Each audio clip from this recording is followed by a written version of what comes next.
नमस्कार दोस्तों, स्वागत है आपका। आज हम NCERT विज्ञान कक्षा 7 के पाठ जंतुओं और पादप में परिवहन को जानेंगे। साथियों, हम जानेंगे कि हमारे शरीर और पेड़ पौधों में चीज़ें एक जगह से दूसरी जगह तक कैसे पहुंचती हैं, मतलब हमारी परिवहन प्रणाली।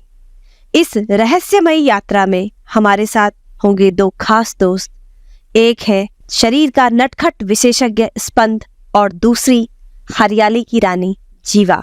तो चलिए इन्हें बुलाते हैं और प्रारंभ करते हैं आज की विज्ञान यात्रा। नमस्ते दोस्तों, मैं हूँ स्पंद। मैं तुम्हें बताऊंगा कि कैसे हमारे शरीर में रक्त दौड़ता है और हमें जिंदा रखता है। रक्त शरीर के हर हिस्से तक ऑक्सीजन, पोषक तत्व और हार्मोन पहुंचाता है, और अगर शरीर से गंदगी हटानी है तो तब भी रक्त ही बचाव करता है। वो कार्बन डाइऑक्साइड और अपशिष्ट को बाहर निकलने में मदद करता है। इस कार्य में हमारा साथ देता है हमारा सबसे प्यारा अंग, हमारा दिल। यह हर समय धक धक करते रहता है, 1 मिनट में लगभग 70 बार। और हमारे दिल में होते हैं 4 कक्ष, 2 अलिंद ऊपरी हिस्से, 2 निलय निचले हिस्से। और शरीर में 3 प्रकार की रक्त वाहिकाएं भी होती है। पहली धमनियां, ये हृदय से रक्त को बाहर ले जाती है। दूसरी शिराएं, रक्त को हृदय तक वापस लाती है। और तीसरी केशिकाएं, पतली नलिकाएं जो हर कोशिका तक पहुंचती है। सुनो बच्चों, जब धमनियों में रक्त तेजी से दौड़ता है तो हमें स्पंदन या पल्स महसूस होता है। इसे हम गले, कलाई या गर्दन पर महसूस करते हैं। अब थोड़ा बात करते हैं शरीर से गंदगी हटाने की। यह हमारा उत्सर्जन तंत्र करता है।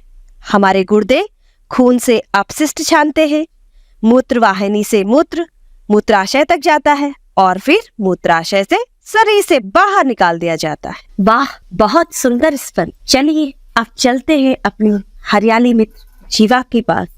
जीवा हमें बताएगी कि पौधों में परिवहन किस प्रकार होता है। धन्यवाद मैम। नमस्ते दोस्तों, मैं हूँ जीवा।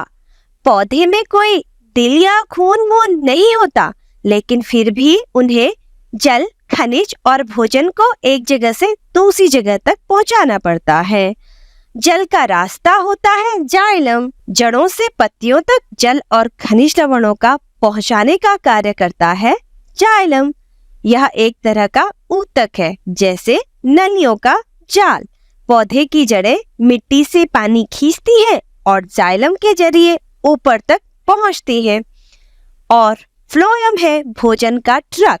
पत्तियां भोजन बनाती हैं फोटोसिंथेसिस से, और यह भोजन पौधे के हर हिस्से में भेजा जाता है फ्लोएम के जरिए। हम इसे कहते हैं भोजन का वितरण। और अब आता है एक और जादुई काम, जिसे कहते हैं वाष्पोत्सर्जन।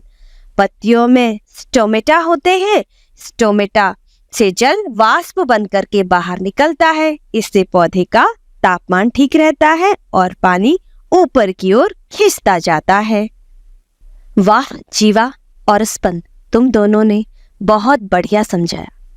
तो बच्चों, आज हमने सीखा मनुष्यों में रक्त, दिल, धमनियां तथा उत्सर्जन तंत्र, और पौधों में जाइलम, फ्लोएम और वाष्पोत्सर्जन।